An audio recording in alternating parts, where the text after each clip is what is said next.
que tiene que ver con las obligaciones naturales. Nos habíamos quedado con algunas dudas en la clase anterior acerca de algunas preguntas que sus compañeros tenían, ¿no? A ver, por ejemplo, uno de sus compañeros decía, ¿qué hago si yo le he otorgado un préstamo de dinero a una persona y resulta que no hemos suscrito ningún contrato? ¿Qué debo hacer en este tipo de casos? Me imagino que ustedes en algún momento de sus vidas, de igual manera, por buena fe, no sé, por cualquier otra situación, han prestado pues algún monto de dinero, ya sea 100 bolivianos, ¿no? O 200 bolivianos, 300, 500 bolivianos. Pero resulta que la deudora, la persona a la que han otorgado ese préstamo, nunca pagó el préstamo. Entonces, ¿qué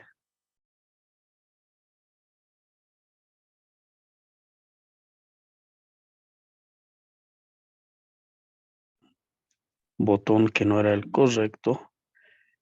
Ahora,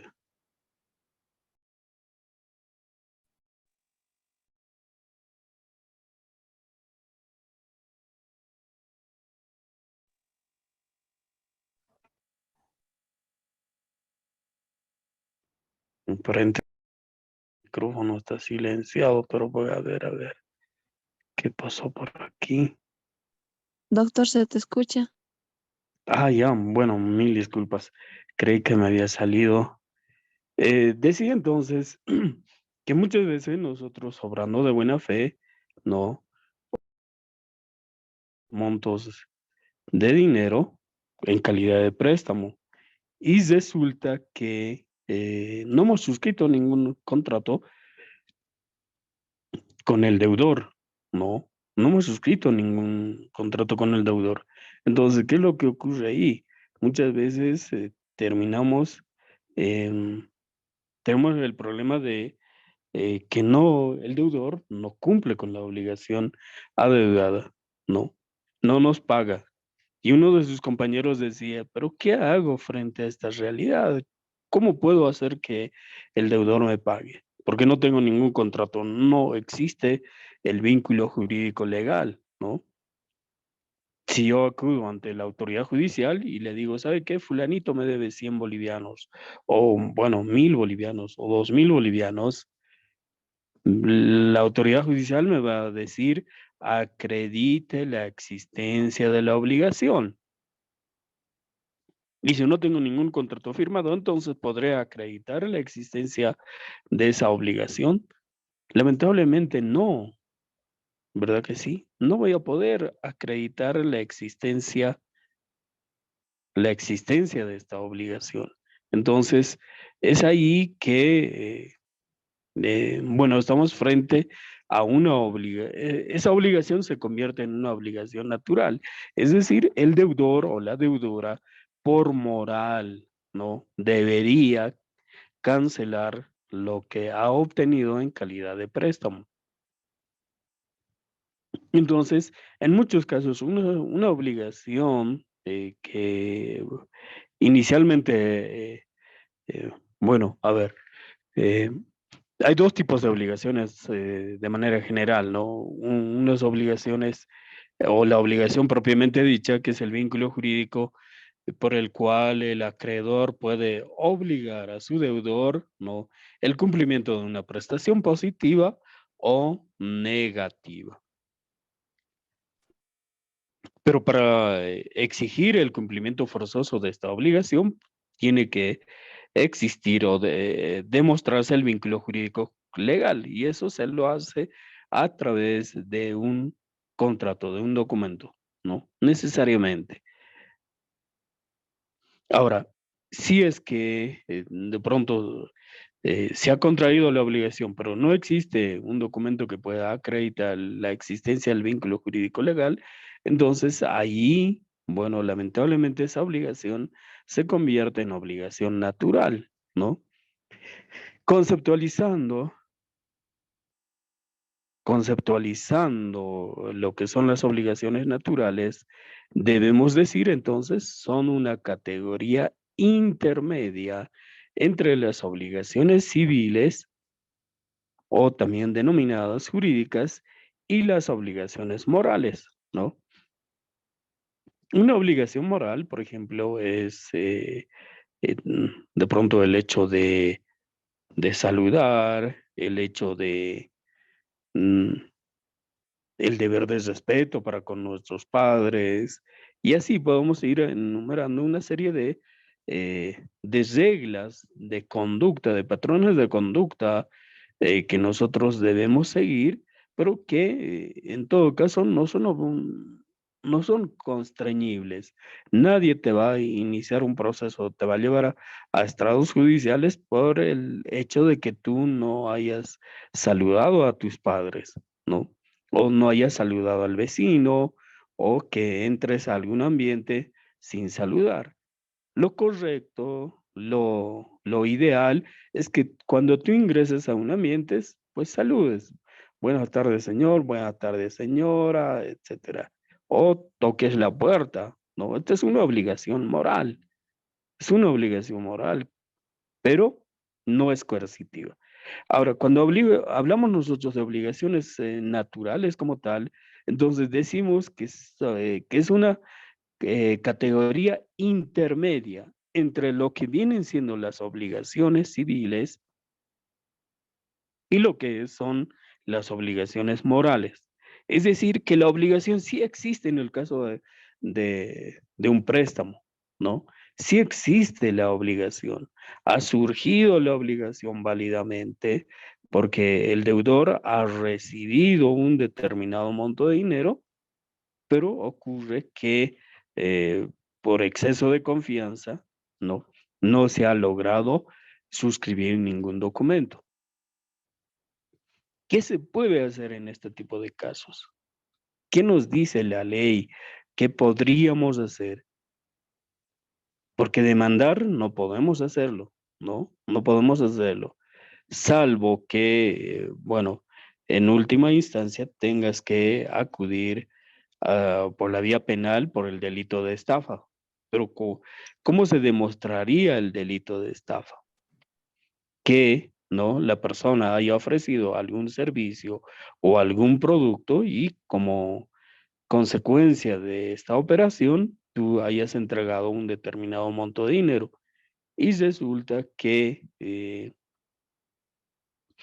llegado el momento, pues la persona a la que tú le has entregado el dinero no cumple con la obligación, no provee el servicio ni los materiales o productos que hubieran sido ofertados, ahí estaríamos hablando de estafa. Pero si no existe por lo menos un recibo, un manuscrito, Juan Ángel nos decía, tengo, bueno, anotado en una hojita que me debe.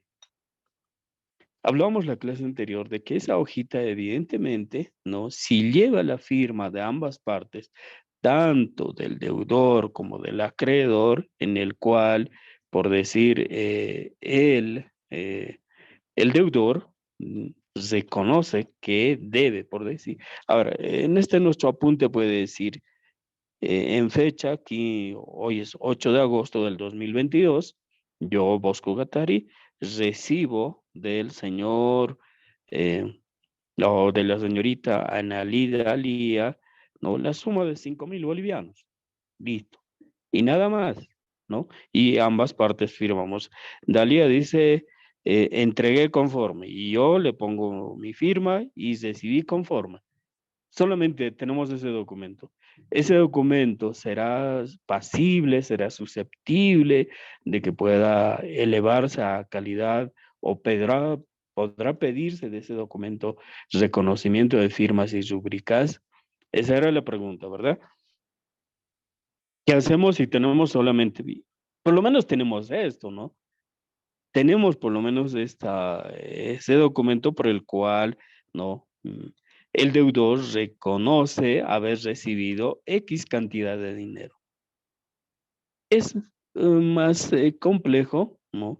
Cuando de pronto no se tiene ninguna constancia ni evidencia mínima de que haya existido la obligación. En este caso, cuando hay un manuscrito, así sea en una hojita de cuaderno, ¿no? Se puede demandar al deudor, pero a través de un proceso ordinario que se llama cumplimiento de obligación. Cumplimiento de obligación, ¿no? Y ahí lo que tenemos que ver es si nuestra demanda se ajusta a lo que dice el artículo 568, ya, el 568. Ahora vamos a revisarlo rapidito para que ustedes puedan tener idea de lo que estamos hablando, porque si no, pues va a ser eh, simplemente algo ideal. A ver, dice resolución del contrato por incumplimiento. Bueno, aquí está hablando de que un contrato puede dejarse sin efecto. Sin embargo, nosotros no ha habido un contrato propiamente dicho, ¿no? Pero lo que se puede señalar es que si tenemos un manuscrito en el cual dice, el, bueno, Dalí ha entregado 5.000 bolivianos y Bosco ha recibido 5.000 bolivianos, ¿no? Entregué conforme, recibí conforme. Lo que se puede alegar en este tipo de circunstancias es que ese monto de dinero ha sido entregado por un determinado concepto, por decir, por la prestación de algún tipo de servicio, asesoría legal, puede ser, no sé, por la provisión de algún material y que, ¿no? La otra parte no ha cumplido con la parte de su obligación.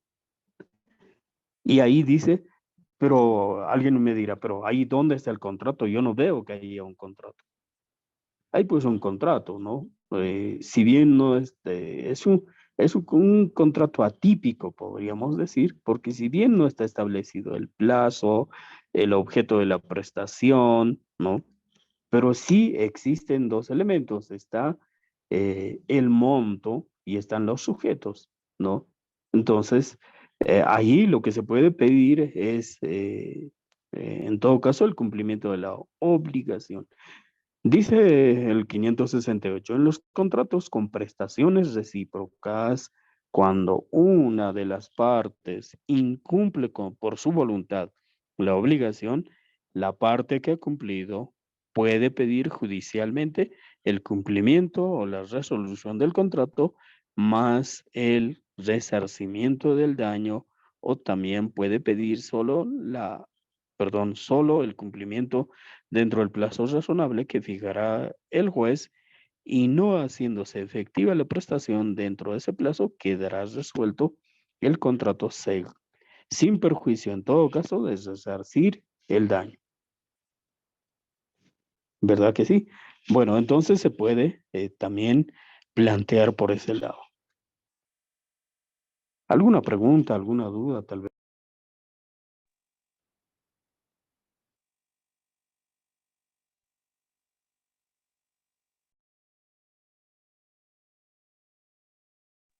Doctor, buen día, compañeros, compañeras.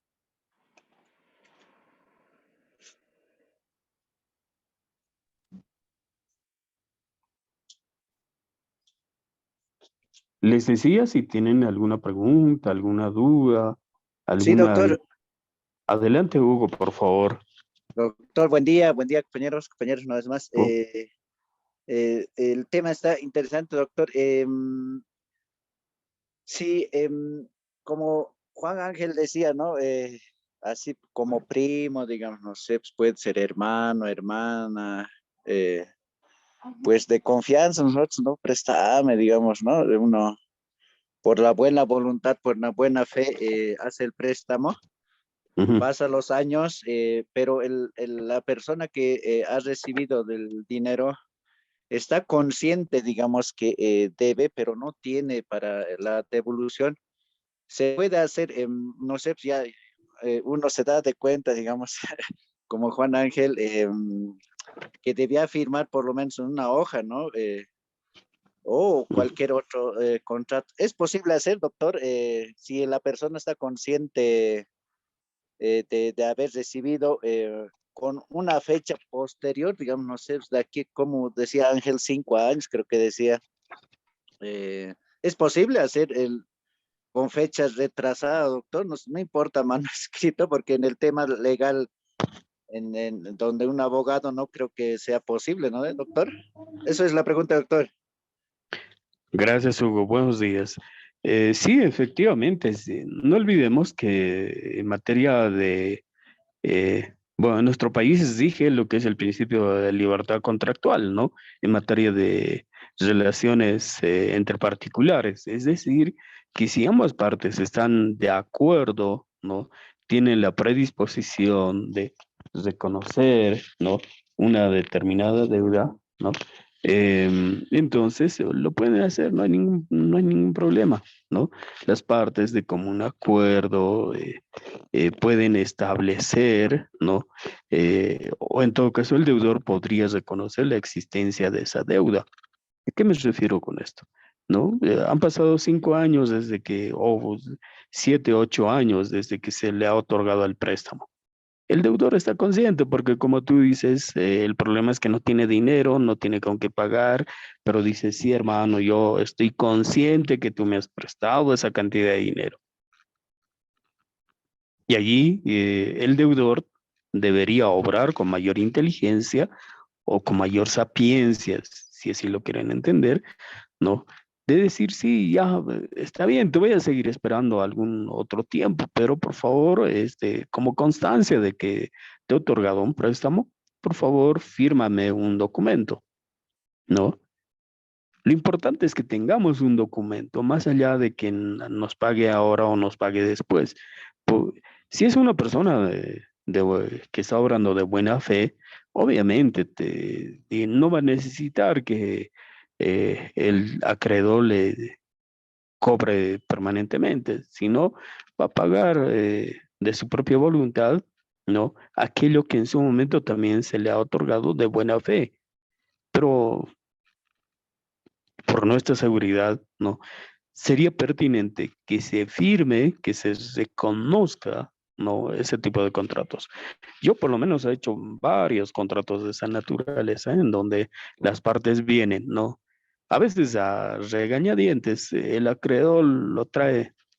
¿Sabe qué, señor abogado? Esta persona me debe 50.000 bolivianos.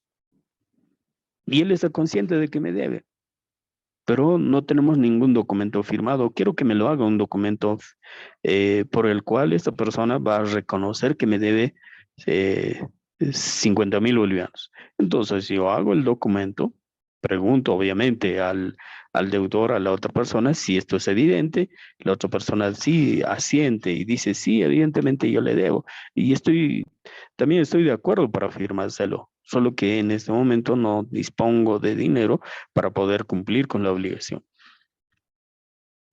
Doctor, Pues es así. Sí, adelante, Hugo. eh, este, ahí ahora, una vez que ya sabiendo las normas, todo eso, Ujú. se podría también ya, como así, no sé, su primo era del Juan Ángel, no sé si menciona tanto al Juan Ángel, ya firmar con el tema del interés, digamos, porque cuando prestas a tu hermano, digamos, a alguien, no firmas nada de interés, digamos, ¿no? Pero ya cuando pase tiempo, se puede hacer también el tema del interés, doctor, y si es 10 años, 5 años, igual se va a sumar, digamos, ¿no ve, doctor? Ujú. Bueno, Hugo, sí, reitero, dije la libertad contractual y si el deudor está de acuerdo para reconocer de pronto ¿qué es el interés? Habíamos dicho, es una recompensa por el uso del capital ajeno, ¿no? Es una especie de reconocimiento que otorga el deudor a favor del acreedor por haber utilizado durante cierto tiempo el capital del acreedor. Entonces, o capital ajeno. Pero en este caso, si el deudor está de acuerdo para firmar ese contrato y reconocer voluntariamente un determinado estipendio a favor del acreedor, ¿no? Como agradecimiento por haberle facilitado ese capital, se podría también establecer ese monto, ¿no? Es decir, ese interés, ¿no? Aunque lo correcto sería simplemente el reconocimiento de la deuda. Y a partir de ese momento ya podría contemplarse algún interés, porque las partes inicialmente no habían acordado ningún interés, ¿no? Entonces, pretender establecer una obligación que inicialmente no había sido acordada, creo que no es lo más prudente, aunque sí la persona, la deudora, está de acuerdo con contemplar ese interés, también no sería ilegal porque existe la libertad contractual, ¿no? Entonces, se puede hacer ese tipo de reconocimientos. Pero alguien me dirá, ¿y si yo hago ese contrato con fecha pasada? Estoy diciendo que hace 7 años le ha otorgado el préstamo y se siguen está haciendo el reconocimiento de la obligación. Y si yo hago el contrato con fecha pasada y ese documento igual termina de tener validez, porque toda obligación o todo derecho en materia de obligaciones, tratándose de montos económicos, debe ser exigido en el plazo de 5 años. Entonces, igual no me sirve, podría decir alguien. No, lo que pasa es que ahí tiene que operar lo que se llama, eh, tenemos que interrumpir la prescripción, ¿no? Tenemos que interrumpir la prescripción y interrumpir la prescripción se lo hace pues con algunos actos, ¿no? Por ejemplo, el hecho de que la persona está, ¿cómo tenemos que elaborar el contrato? El contrato tiene que ser elaborado de la siguiente manera. Por título, reconocimiento de deuda, ¿no? Y ahí se tienen que contemplar los antecedentes, que en fecha, ¿no? 15 de septiembre del año 2015 o 2014, ¿no? El señor Juan Pérez Pérez, otorgado en calidad de préstamo al señor Pepito Pérez, por decir, ¿no? Entonces, sin embargo, la obligación hasta el presente no ha sido satisfecha, por lo que de común acuerdo, y tampoco se había, perdón, tampoco se había suscrito ningún acuerdo, digamos. Es decir, tenemos que hacer notar en los antecedentes cuál es la obligación que existe entre las partes y de pronto si esa obligación o si existe algún documento, ¿no? Entonces, si existiera algún documento, lo que hay que hacer es la novación, ¿no? Por decir, tú has firmado un contrato hace 5 años y ese contrato lamentablemente no se ha cumplido. En ese contrato no se había establecido el interés, pero una vez o antes de que venzan los 5 años, nos suscriben un nuevo contrato en el cual ya establecen un nuevo interés o se establecen un interés, entonces ahí se da la novación. Pero en el caso de que no se haya establecido con anterioridad algún interés, entonces lo que debemos hacer en ese contrato de reconocimiento de deuda, ¿no? Primero los antecedentes y segundo, ¿no? Que el deudor de manera voluntaria, ¿no? Reconoce adeudar X cantidad de dinero al eh, en este caso al acreedor, ¿no? Y también se puede contemplar un interés. Entonces, o un interés que podría correr desde el momento del reconocimiento de la deuda. Entonces, fíjense, si ya el deudor reconoce la existencia de la deuda, entonces nosotros con ese documento posteriormente podríamos, en caso de continuar el incumplimiento de la obligación, no exigir el cumplimiento de la prestación de manera forzosa, ¿no? Porque ya vamos a tener un documento. Aquí, de pronto, en muchos casos se truncan estos acuerdos. Y yo recuerdo una vez un caso hace 7 años atrás, ha debido ser, 2 personas vinieron a la oficina, ¿no? El acreedor, bueno, ejerciendo presión psicológica, pretendía que el deudor les reconozca la suma de 150.000 bolivianos como deuda. Y el deudor decía, pero no te debo tanto, te debo simplemente o 90.000 o algo por ahí, era un poquito menos de 100.000. Entonces el acreedor se puso, bueno, como decimos vulgarmente, ¿no? Se puso terco, no quiso comprender, dijo, "Oh, me tiene que firmar 150 y por 150", pero no tenía ningún documento anteriormente suscrito por el cual se haya establecido siquiera la obligación de algún monto. Yo digo tonto por el acreedor porque el deudor estaba dispuesto a firmar, incluso con reconocimiento de firmas, los 90.000 bolivianos que le adeudaba.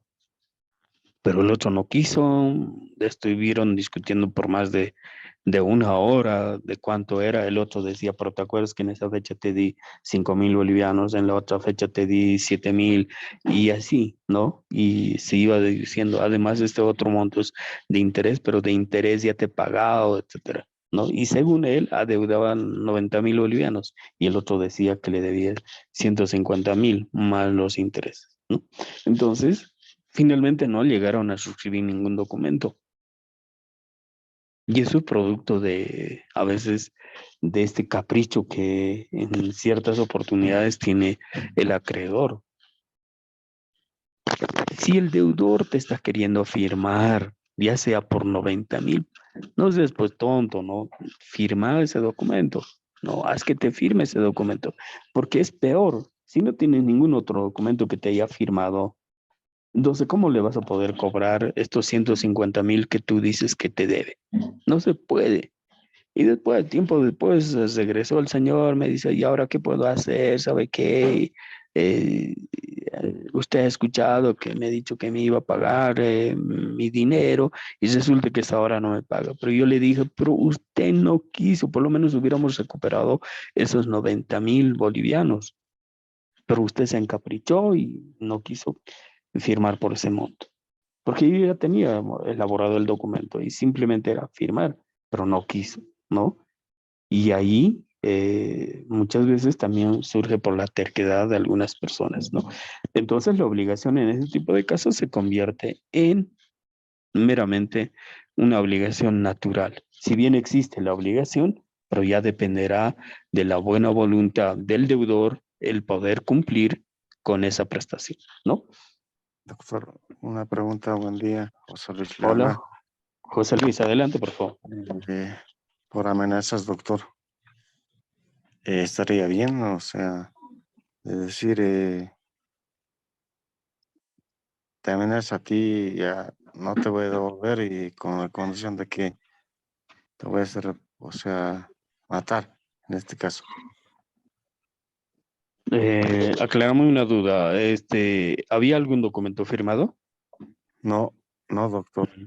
No, tampoco quiere de pronto pagar voluntariamente, sino, y es más, vas más allá y dices que, bueno, amenaza, bueno, con atentar contra tu integridad física. Bueno, ahí las cosas son ya más complejas, ¿no? Y en ese tipo de casos ya va al ámbito penal. ¿Por qué? Porque no se olviden que amenazar a una persona constituye un delito, ¿no? Entonces, por ese lado, pero el hecho de que tú lo denuncies por el delito de amenazas, pues no va a dar lugar a que te pueda pagar, ¿no? Si está con esa actitud, peor aún, no te va a pagar, no va a cumplir con la obligación a la que estás reatado, ¿no? Frente a ese tipo de situaciones, a ver, ¿qué es lo que podemos hacer? Es bastante complicado. Por un lado, no tenemos la posibilidad de demostrar la existencia del vínculo legal, ¿no? Ahora, salvo, como decía en un inicio, de que vayamos por la vía de la estafa, que tú, José Luis, le hayas entregado esa cantidad de dinero por un determinado concepto, por decir, le has entregado 50.000 bolivianos como, de pronto como muestra del interés de la adquisición de un bien inmueble o de algún producto, ¿no? Usted dice, yo, adelántame 50.000 bolivianos, yo te voy a vender esta propiedad. Listo, y tú adelantas, ¿no? tendría pero que existir mínimamente, ¿no? Algún recibo, alguna constancia que tú hayas entregado esa cantidad de dinero. Y ahí sí podrías acudir por la vía penal y denunciarlo por el delito de estafa. ¿Por qué? Porque te ha prometido la realización o la entrega de un determinado producto y resulta que no está cumpliendo con aquello que se ha comprometido. Es decir, ha existido una disposición patrimonial de tu parte para, para la realización, ¿no? O la entrega de algún determinado producto y resulta que el obligado no ha cumplido. Te ha inducido a error para que tú puedas entregarle esa cantidad de dinero y llegado el momento no está cumpliendo con aquello que ha cometido. Por lo tanto, ahí se subsume en el delito de estafa. Podrías denunciarlo por ese lado, pero si no existe tampoco ningún recibo, ninguna firma en donde el deudor haya reconocido que ha recibido esa cantidad de dinero, entonces se convierte en obligación natural. Ya dependerá de la predisposición de esta persona el de poder pagarte o no, ¿no? Es lo que podría decirte, José Luis. Lamentablemente yo quisiera darte alguna esperanza. Pero bueno, si nos vamos al artículo 306, anteriormente este artículo, cuando se estaba implementando la ley 439, ¿no? Daba la posibilidad, yo había realizado es decir, esta diligencia preparatoria, pero después el Tribunal Constitucional ha modulado esto. ¿En qué consiste esta diligencia preparatoria? Consiste en realizar ciertos actos, ¿no? Es de carácter preliminar. Entonces, ¿qué es lo que había hecho yo? ¿No? El artículo 305, ¿no? Nos habla en todo proceso podrá sustanciarse una etapa preliminar por iniciativa de quien pretendiere demandar o por quien supusiere fundadamente que será demandado ante la autoridad judicial que conocerá el proceso principal. ¿Con qué finalidad? Uno, determinar la legitimación activa o pasiva del futuro, o, perdón, de las partes en el futuro proceso. Dos, dice, anticipar el diligenciamiento de prueba que pudiera perderse. Tres, practicar las diligencias que correspondan para verificar la mora del deudor y obtener elementos probatorios que sirvan al proceso posterior, como datos contables y otros documentos de similar naturaleza. Y cuatro, dice, ejercitar otra medida cautelar que otorgue mérito al proceso posterior. Ahora, el 306 nos dice, además de otras de la misma naturaleza, podrán solicitarse como medidas preparatorias. Dice, la declaración jurada que podrá prestar la persona contra quien se propusiere dirigir la demanda sobre algún hecho relativo a su personalidad. Comprobación sin la cual no pudiera iniciarse eficazmente el proceso. En ningún caso, esta medida será admisible cuando su contenido sea una confesión provocada bajo pena de nulidad. Este es el artículo que yo usaba, ¿no? Es decir, presentaba la demanda preparatoria y le decía a la autoridad judicial que se cite a fulanito para que pueda esta persona reconocer, ¿no?, la existencia de una obligación frente al acreedor. Requisito sin el cual no se podría iniciar una demanda. Y evidentemente admitía, hemos hecho, a veces el deudor de pronto ante la existencia de un proceso judicial termina de pronto, no sé si asustándose, pero bueno, en este caso, en dos oportunidades, los deudores han acudido ante la autoridad judicial y han reconocido, sí, evidentemente le debo a esta persona. Y listo, como ya tenemos ese reconocimiento espontáneo de la existencia de una obligación, posteriormente ya el cobrarle, ejecutar la obligación, bueno, pues se hizo más sencillo, ¿no? Esa es la manera en la que podríamos hacer, podrían intentar, ¿no? Si es que la autoridad judicial de pronto no conoce de la modulación de estas mm, a través de una sentencia constitucional, entonces, perdón, no es una sentencia constitucional, es un auto supremo que ha modulado justamente esta parte y ha dicho que no son nulos los reconocimientos de deuda, ¿no? Es decir, obligarle a reconocer que nos debe. No se puede hacer. El reconocimiento de la obligación tiene que ser espontáneo, dicen, ¿no? A esa conclusión es la que han arribado. Bien, a ver, seguiremos entonces con las obligaciones naturales, ¿no? Cualquier pregunta, cualquier duda, saben que pueden formular con la mayor confianza. Entonces, la obligación natural es aquella que nace de una conducta de orden personal, ¿no? Son de carácter subjetivo, a diferencia de las obligaciones civiles. Las obligaciones naturales carecen de fuerza coercitiva exterior para imponer su cumplimiento, ¿no? Es decir, existe la obligación, pero lamentablemente no existe el vínculo jurídico, por lo tanto, no son susceptibles de ser coercitivas, es decir, nosotros no vamos a poder obligar al deudor el cumplimiento de la prestación positiva o negativa. El incumplimiento de la obligación natural merece reproche social, pero no puede ser objeto de una acción judicial. Obviamente, pues no, si incluso nosotros dentro de nuestra familia un hermano le ha prestado 5.000 bolivianos o 5.000 dólares al otro hermano para que pueda comprar su vehículo o pueda comprar su inmueble, todos sabemos que existe esa obligación. Y si el otro hermano no cumple con la obligación, no paga la obligación que adeuda, obviamente que existe el reproche social, ¿no? Y es posible, y es más, los padres dirán, ¿cómo es posible que tú le hagas esto a tu hermano? Devolverle lo que te ha prestado. Sí, existe la condena, el reproche, ¿verdad? Pero no se puede iniciar un proceso judicial, ¿no? En contra de esta persona, porque lamentablemente no hay ningún documento firmado.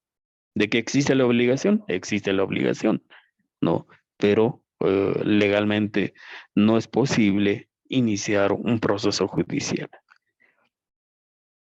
¿Qué nos dice Santi Romano en relación a la obligación natural? Nos dice que son simples relaciones de hecho, ¿no? ¿Por qué simples relaciones de hecho?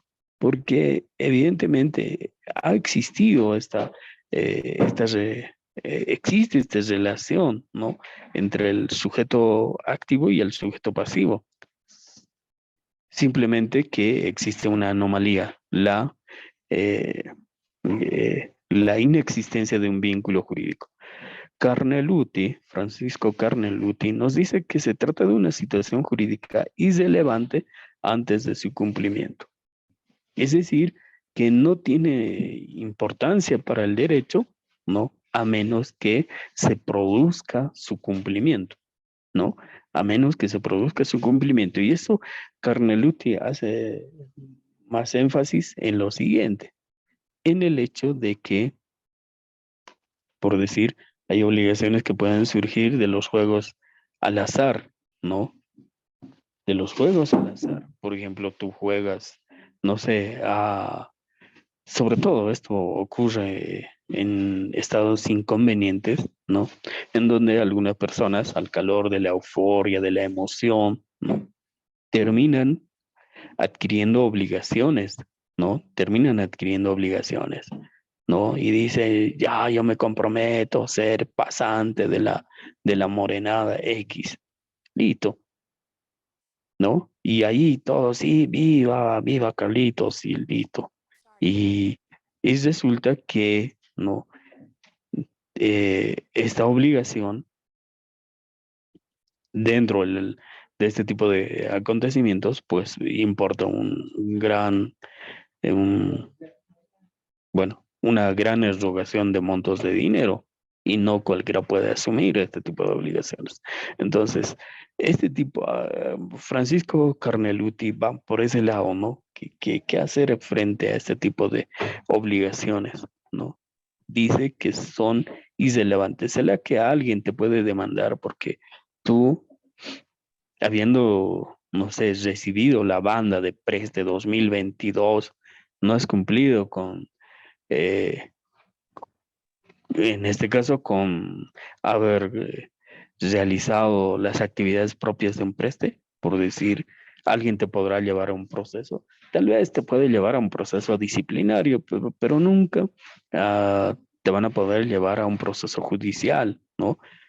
Que vas a recibir reproche social de tus fraternos, de tus compadres, comadres, etcétera. Sí, pero no te van a poder llevar a un proceso judicial, ¿no? Por eso dice que es irrelevante, ¿no? Bien, a ver, nosotros sabemos lo que es el derecho, ¿no? ¿Qué es el derecho, estimados compañeros? ¿Recuerdan? En primer año, derecho es, a ver, para los que están un poquito adormilados, a ver, estimada Anaí, ¿qué entiende usted por derecho?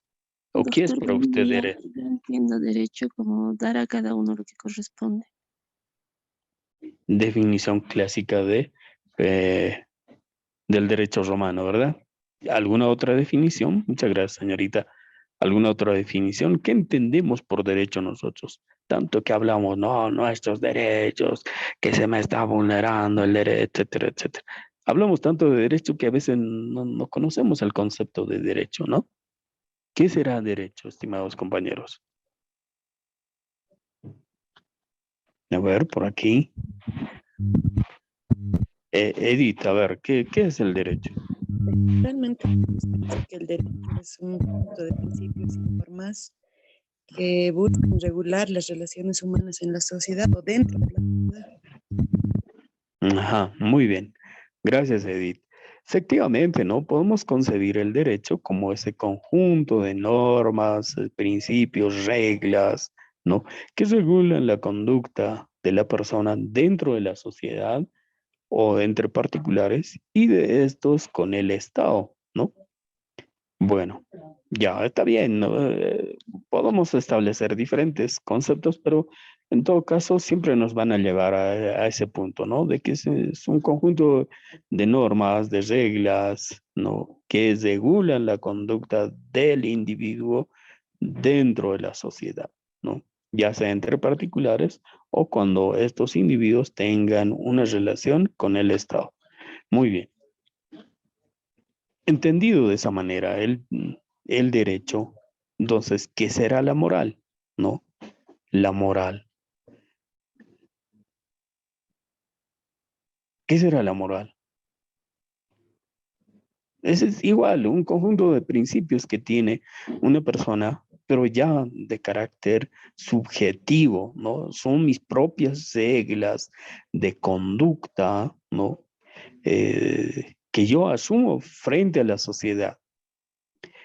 En el caso del derecho, tiene un carácter coercitivo. Su incumplimiento puede dar lugar a que se pueda exigir su cumplimiento por la fuerza. En el caso de la moral, no. La moral no tiene ese carácter coercitivo. Esa es la principal diferencia, ¿no? La norma más importante para el ser humano es pues siempre la norma jurídica, ¿no? Que es aquella que impone la autoridad jurídica competente en el ejercicio de sus funciones. Pero los hombres no tenemos también deberes naturales, deberes morales o éticos que bueno, en todo caso, han dado a nuevas categorías como la conciencia y el deber moral, ¿no? Por deber moral debes denunciar, dicen, ¿no? ¿Han escuchado ese tipo de frases ustedes en los medios de comunicación? Un deber moral. Es decir, que si alguien se ha equivocado en algo, ¿no? Llamado por esa conciencia, no reconociendo ese su error, dice, sí, presento mi renuncia, no estoy calificado para el ejercicio de este cargo, etcétera, etcétera. Entonces, pero nadie lo puede obligar, ¿no? Nadie puede decir, ¿sabe qué? Usted no tiene moral para estar ejerciendo este cargo, o sobre todo en el caso de de cargos electos, ¿no? Entonces, no se puede obligar. Entonces, la moral va a depender siempre de algo subjetivo, algo que va a surgir de uno mismo, ¿no? De decir si lo hago o no lo hago, ¿no? Para Hart, no, el derecho son órdenes coercitivas respaldadas por amenazas, la cual, quizá debido a su propia simpleza, tuvo un gran auge en la teoría del derecho anglosajón. Es decir, que eh, en todo caso, la ley siempre tiene ese carácter coercitivo, ¿no? Y su cumplimiento puede ser exigido o puede ser por parte del Estado, ¿no? Obligar al cumplimiento de esa prestación. O el Estado tiene la posibilidad de ejercer estas medidas coercitivas que representan, pues, obviamente una amenaza para el obligado, ¿no? Hans Kelsen, en su obra Teoría del Derecho Puro, señala que la norma no siempre impone deberes y obligaciones, sino en ocasiones faculta potestativamente a los ciudadanos a realizar, para realizar actividades diversas, vale decir, crear obligaciones y deberes en virtud de su libre albedrío, que no se contrapone a considerar que el derecho sea de un orden coactivo. Obviamente, muchas obligaciones surgen, ¿no? De la autonomía de la voluntad, y estas obligaciones, en muchos casos, no son necesariamente coercitivas o no tienen ese carácter coercitivo porque las partes, en virtud de su libertad contractual, como conocemos en la actualidad, o libre albedrío, como señala Kelsen, ¿no? Han establecido determinadas obligaciones que posteriormente, bueno, podrían no derivar en, si es que existe, si ha establecido la relación contractual, en la exigencia coercitiva de la misma.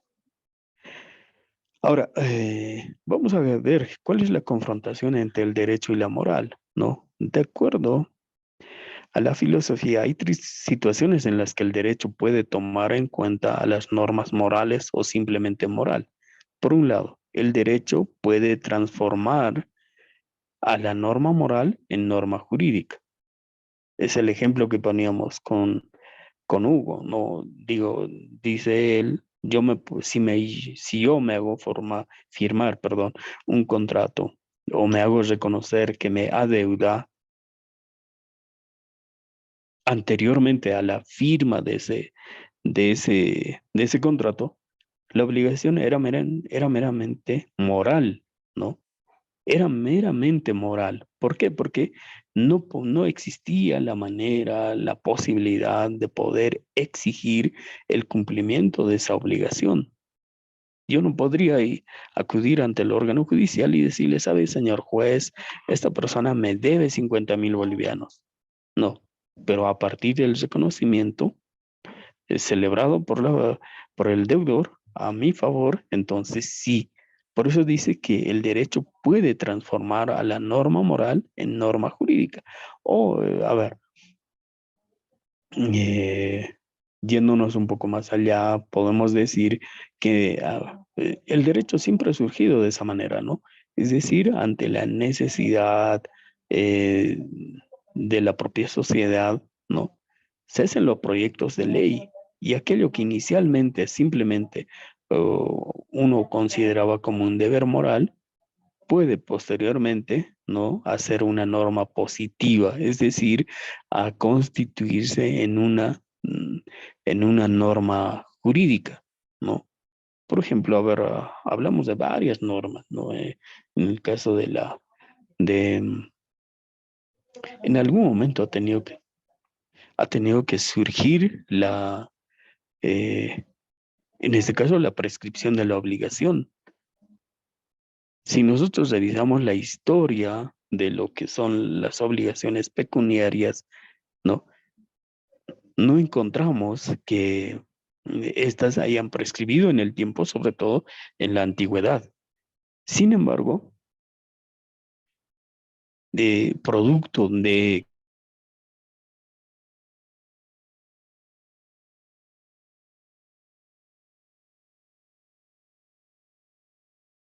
que a su acreedor y que de pronto estaban ligadas de por vida.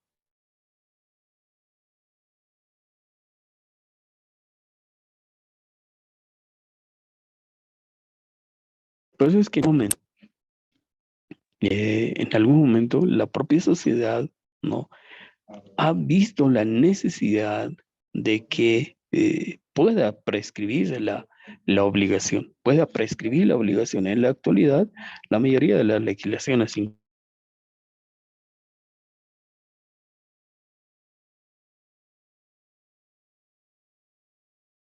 incluida la nuestra, ¿no? Prescripción, ¿no? De la obligación. 5 años, toda obligación pecuniaria, ¿no? Prescribe en 5 años.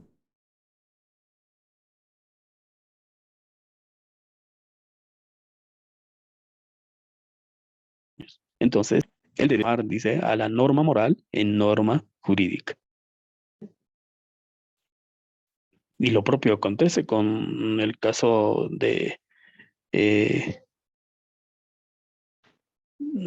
el caso de los padres, ¿no? Cuando los hijos agreden a sus padres, el padre no puede, en todo caso, excluirlos de la sucesión hereditaria. Y eso en algún momento es que el derecho ha transformado, ¿no? La moral y ha dado lugar que surja una disposición de esa naturaleza. En la actualidad, nosotros en el artículo 1009 del Código Civil dice justamente las causales por las que una persona puede ser excluida de la sucesión hereditaria. Vamos a revisar la otra posibilidad, ¿no? Dice, el derecho puede o no tomarla en cuenta en absolutamente nada. Obviamente hay algunas normas morales que el derecho puede considerarlas o en su caso no. Por ejemplo, la obligación de saludar a nuestros padres, a nuestros vecinos. Puede, probablemente sí, tal vez más adelante, tal vez el hecho de no saludar en algún momento puede constituirse como una violencia psicológica para nuestros padres, ¿no? Entrar sin saludar, salir sin saludar, ¿no? Constituye pues una falta de respeto, pero de momento no tenemos ninguna norma que considere esta situación como violencia psicológica, ¿no? Pero más adelante podría ser. Por eso dice, el derecho puede o no tomarla en cuenta en absolutamente nada. El tercero dice, el derecho puede darle algún efecto jurídico. Efectivamente, ¿no? En algunos casos, sobre todo en obligaciones para con los hijos, no puede el derecho darle algún efecto jurídico. Vamos a revisar lo que son la ética, ¿no? La ética tiene que ver con la confrontación interna, ¿no? ¿Es correcto, por decir, copiar en los exámenes? ¿Quién dice que sí? ¿Quién dice que no? Eso ya depende de una actuación interna, ¿no? Muchas veces terminamos copiando en los exámenes. O de pronto, a ver, tú te has alzado 100 bolivianos o 200 bolivianos. Encuentras un billete de 200 bolivianos, pero no, alguien está buscando, posteriormente, bueno, te percatas que alguien está buscando ese dinero y tú no devuelves, ¿no? Entonces ya es una actuación interna, alguien se va a terminar justificando. Yo me he encontrado en la calle, no había nadie, ¿no? ¿Cómo sé que es de esa persona? Y listo, y no devuelve el dinero. Por eso la ética tiene que ver con el yo interno, ¿no? Independientemente de lo que pueda decir la ley, de lo que puede decir incluso la moral, ¿no? Ya depende de uno. Si bien la moral tiene que ver con ética, pero ya es algo interno de una persona, ¿no? Solo la persona sabe cómo va a actuar. El derecho no puede de pronto forzar a una persona a comportarse de una u otra manera cuando ésta no contraviene el ordenamiento jurídico. Por eso decimos que depende de cada uno, ¿no? Esa persona que si tuviera ética, obviamente, pues tendría que devolver ese dinero que ha encontrado porque hay una persona que está buscando ese dinero. Entonces él tendría que decir, ¿sabe qué? Yo encontré un billete de, de 200 bolivianos. Obviamente él no causó la pérdida de ese dinero, encontró un billete de 200 bolivianos, aunque si algunos han recibido una educación muy estricta por parte de sus padres, el padre siempre te dice, nunca te vas a alzar nada de nada que no sea tuyo, ¿no? Entonces hay personas que prefieren por eso, por esa educación que han recibido en algún momento de sus padres, no levantar nada que no le pertenezca. No levantar nada. Dice, sí, puede estar votado 200, 300, 500 bolivianos y ellos no alzan, no, pero es producto de esas normas, ¿no? Internas que uno mismo sigue, ¿ya? Vamos a ver las diferencias entre la moral y el derecho. La moral es individual y el derecho es social, ¿no? La moral obviamente es una norma interna, ¿no? Una norma interna. En cambio, el derecho es social porque es el Estado el que establece una norma eh, de cumplimiento obligatorio, ¿no? Para el conjunto de la sociedad. El hombre ve si cumple una norma interna o no, ¿no? Eso en cuanto a la moral. En cambio, las normas jurídicas son de cumplimiento obligatorio. Nadie puede sustraerse de su cumplimiento. La otra diferencia, la moral es individual y el derecho es bilateral, ¿no? En este momento, Edith puede decir, no, eh, voy a viajar eh, donde mi amigo a devolverle este marcador que me prestó. No, bueno, diremos estos 100 bolivianos, ¿no? Que me prestó. Ella, o sea, legalmente no es exigible esa obligación, ¿no? No hay posibilidad de que el acreedor pueda exigirle, pero ella de manera voluntaria dice, ¿no? Voy a devolver este préstamo. Entonces, la moral está en cada individuo. Cada persona tiene su propia valoración de la moral. Nace de algo interno, ¿no? Del subconsciente de la persona. En cambio, el derecho requiere para su trascendencia dos o más personas. Por eso, si leemos el artículo 450 del Código Civil, dice, hay contrato cuando dos o más personas se ponen de acuerdo para crear, modificar o extinguir entre sí una relación jurídica, ¿no? Muy bien. La otra diferencia es que la moral es interior y el derecho exterior. Obviamente, ¿no? La moral es interior porque surge, ¿no? O está dentro de la persona, ¿no? Dentro del fuero interno, en el querer, en el querer del individuo. En cambio, el derecho es exterior porque hay una fuerza coactiva, que es la norma jurídica, ¿no? Que independientemente si quiere o no, puede obligar al deudor al cumplimiento de una prestación positiva o negativa. Finalmente, la moral es incoercible, en cambio el derecho es coercible, ¿no? Esa es la principal diferencia, es decir, la moral tiene ese carácter de no ser coercible, de que nadie te puede obligar a cumplir, ¿no? Por la fuerza, esa norma. En cambio, el derecho es coercible, ¿no? ¿Por qué? Porque si tú no cumples con una determinada disposición jurídica, puedes ser forzado, ¿no? Por la ley, ¿no? Por la autoridad judicial en su caso, ¿no? Al cumplimiento de esa prestación. Ahora, la moral es autónoma y el derecho heterónomo. ¿Por qué la norma moral es autónoma? Porque nace de uno mismo. En cambio, el derecho es heterónomo porque nace de distintas autoridades que ejercen el poder público de distinta manera según sus competencias. Ahora sí, vayamos a ver qué es la norma moral.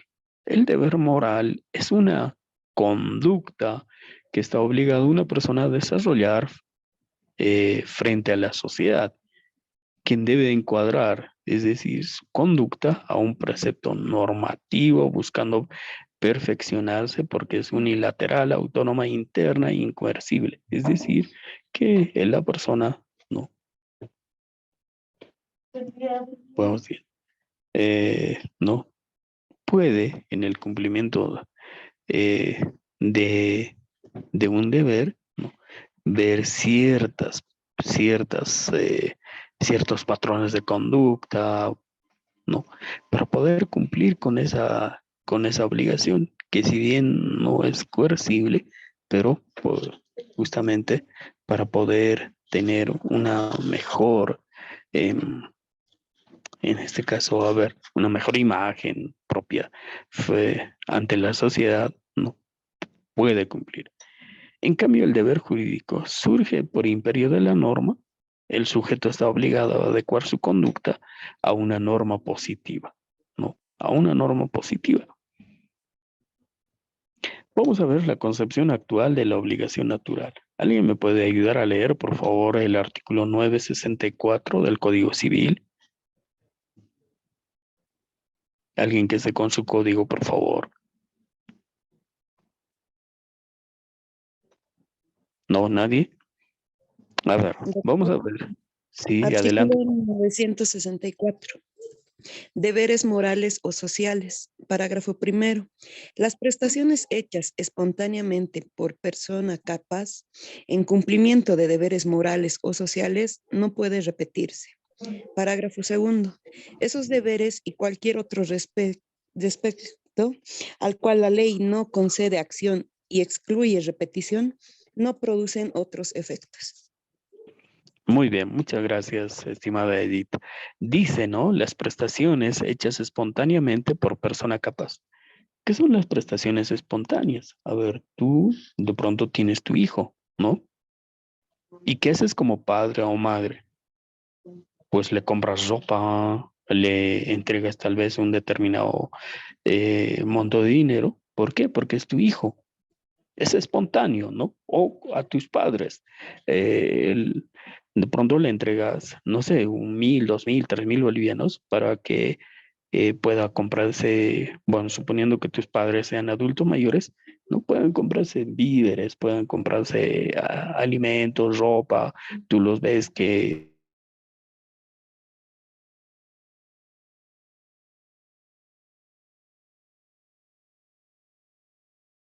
de pronto, estos 3,000 bolivianos, no le debes, ¿no? Tampoco te ha pedido que le des. Dice, las prestaciones hechas espontáneamente por persona capaz, ¿no? En cumplimiento de sus deberes morales, porque ¿cuál es nuestro deber moral para con nuestros padres? Nosotros tenemos el deber moral de atenderlos, de socorrerlos, ¿no? No necesitamos que nuestros padres nos demanden asistencia familiar. Si nuestros padres ya son mayores, son adultos mayores, nosotros tenemos el deber por moral de proporcionarles, ¿no?, la asistencia necesaria para que nuestros padres puedan tener una vejez digna, así como ellos han cuidado de nosotros hasta que nosotros cumplamos los 18 años, porque han pagado bueno, han pagado nuestra manutención, han cubierto nuestra manutención, nos han mandado a la escuela, nos han comprado ropa, han cubierto nuestras necesidades mínimas. Nosotros ahora, por moral, ¿no? Pese a que la ley dice que todos los hijos tienen la obligación para con sus padres, pero por moral, ¿no? Por un deber social, nosotros tenemos que hacernos cargo de nuestros padres. Entonces, pero alguien puede decir, yo le he entregado 10,000 bolivianos, ¿no? Pero no lo has hecho como préstamo, lo has hecho para que él pueda comprarse algún víver, alguna ropa, etcétera. O le has pagado los alquileres de su vivienda. Entonces no puedes decirle, ¿sabes qué? Devolveme. No, a eso se refiere, no a este deber moral o social. No pueden repetirse, dice. Es decir, no le puedes demandar a tu padre o a tu madre, ¿no?, para que te devuelva ese monto que tú le has entregado. Ahora, el parágrafo 2 dice, esos deberes y cualquier otro respecto al cual la ley no concede acción y excluye repetición, no producen otros efectos, ¿no? Es decir, que la ley en este tipo de casos no da la posibilidad de que tú puedas repetir, ¿no? No puedas repetir. Yo vi una vez un caso en donde resulta que hubo un proceso judicial de exclusión de paternidad, ¿no? Es decir, había una pareja que tenían 3 hijos, ¿no? Aparentemente 3 hijos. Y bueno, terminaron separándose producto de divergencias dentro de la pareja y resulta que el hermano del cónyuge no siempre entregaba, le hacía presentes porque tenía capacidad económica. Y resultó que este niño no era hijo de su hermano, ¿no? A través de una prueba de ADN se estableció que no era hijo de su hermano. En consecuencia, no era su sobrino. Entonces, como hubo esta pelea, ¿no?, entre la pareja, entre su hermano y su ex cónyuge, entonces bueno, este hermano pretendió que se le devuelva todo lo que había entregado, ¿no?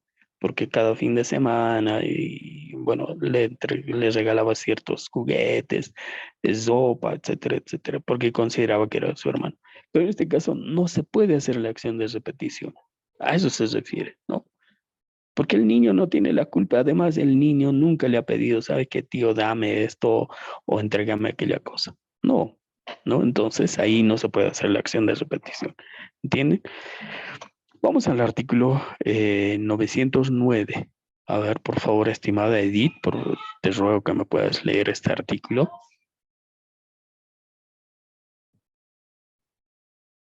Doctor, 909, ¿verdad?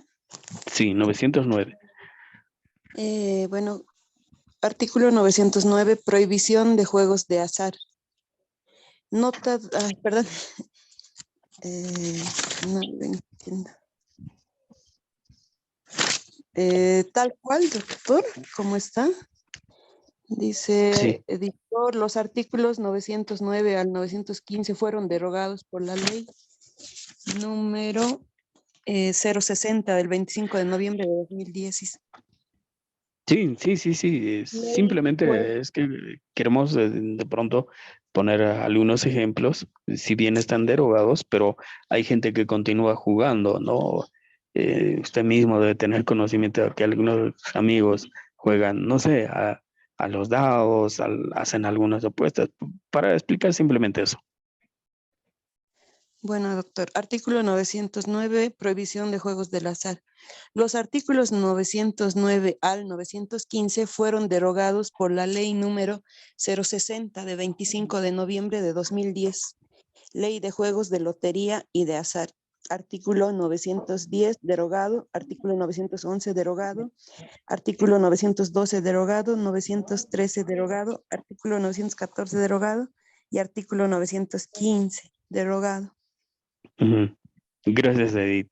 ¿Pero qué decía el 909? El 909, ¿saben qué decía? Se prohíbe todo juego que invite suerte o azar y se permitan los que comúnmente se denominan juegos de carteo y los que por su naturaleza contribuyen a la destreza o al ejercicio o de la mente, ¿no? Había circunstancias en las que algunas personas no realizaban este tipo de juegos, ¿no? Creo que lo siguen haciendo, ¿no? En donde juegan dados, realizan apuestas, hay casas de juego, ¿no? Estos juegos están prohibidos. Si bien, como dice nuestra compañera Edith, a la fecha están regulados por otra ley, ¿no? Porque se ha hecho necesario. Ustedes se acordarán de que, sobre todo en Santa Cruz, ¿no? Habían casas de juego realmente enormes. Creo que acá en La Paz también había algunos juegos.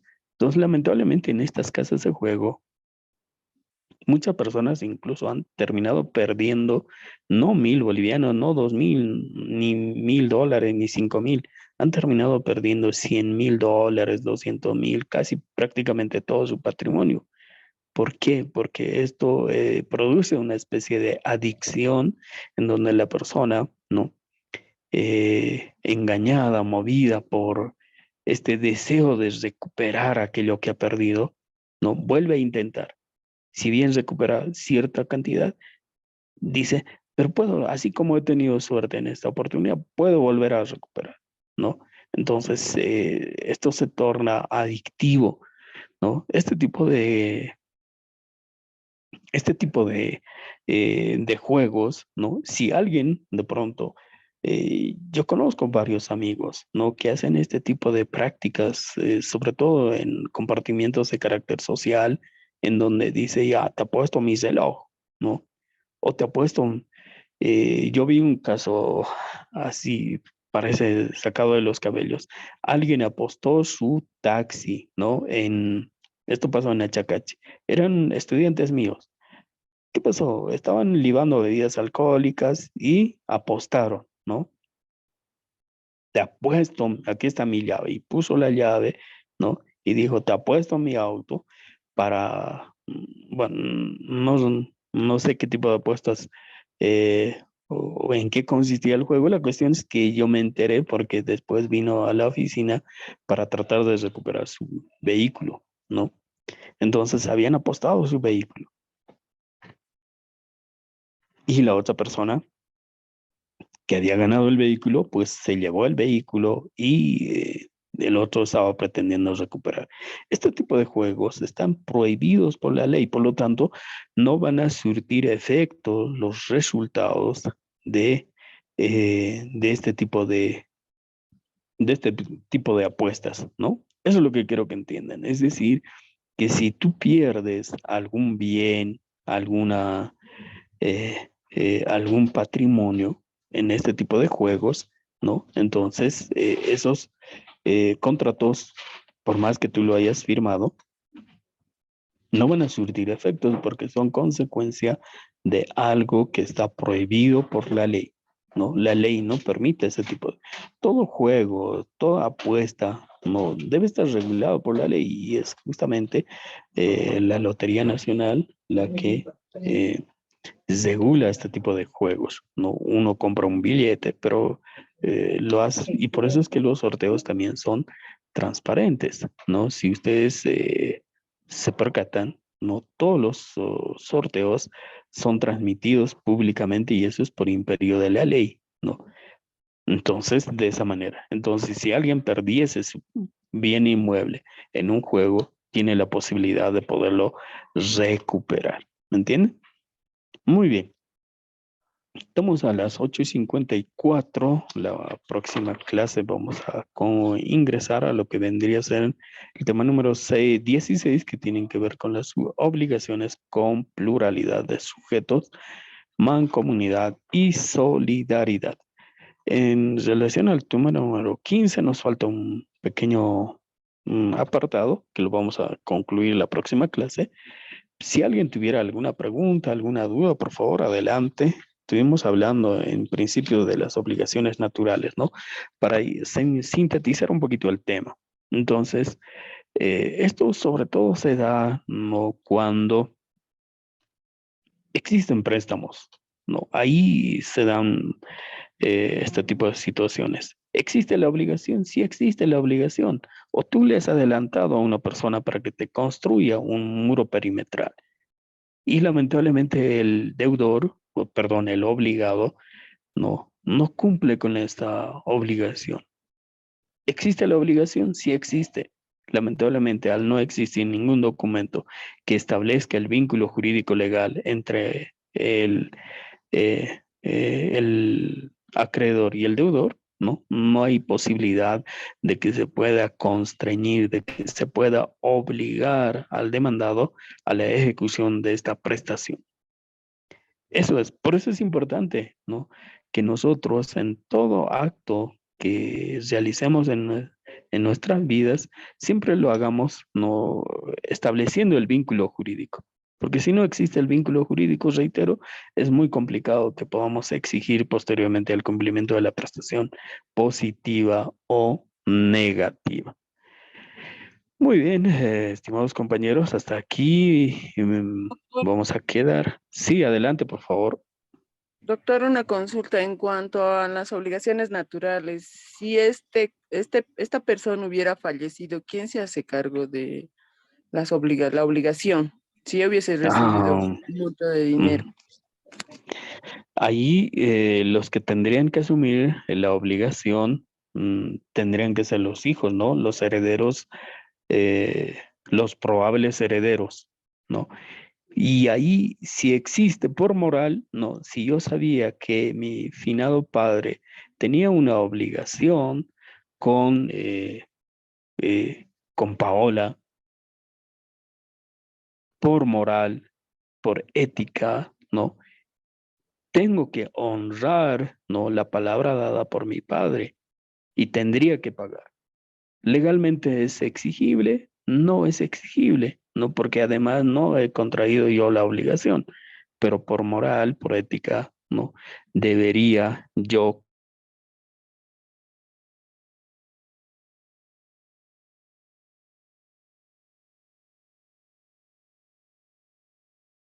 cumplir con la obligación.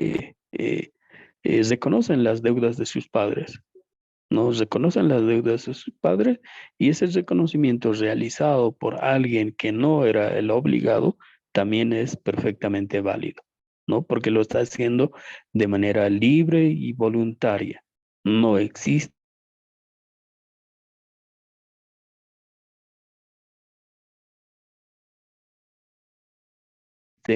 engaño de parte de las personas. Saben que tienen en todo caso, que su padre debía, ¿no? Sobre todo, a ver, yo les contaré este ejemplo. Una de mis clientes, cuyos padres se dedicaban a la venta de pollos, ¿no? Eh, tenían una deuda de 70,000 bolivianos, entiendo era.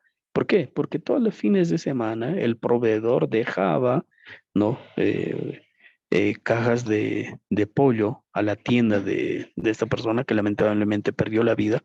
Entonces los hijos tenían conocimiento que su madre debía esa cantidad de dinero. Entonces, si bien en ese momento no pudieron pagar la deuda, posteriormente hicieron el reconocimiento y cumplieron con la obligación. Entonces es así, ¿no? Los hijos pueden, no olviden, ocupan el lugar de sus padres a fallecimiento de estos, ¿no? Por eso se llama sucesión hereditaria. ¿Ya? Muy bien, ahora sí me despido, nos vemos el próximo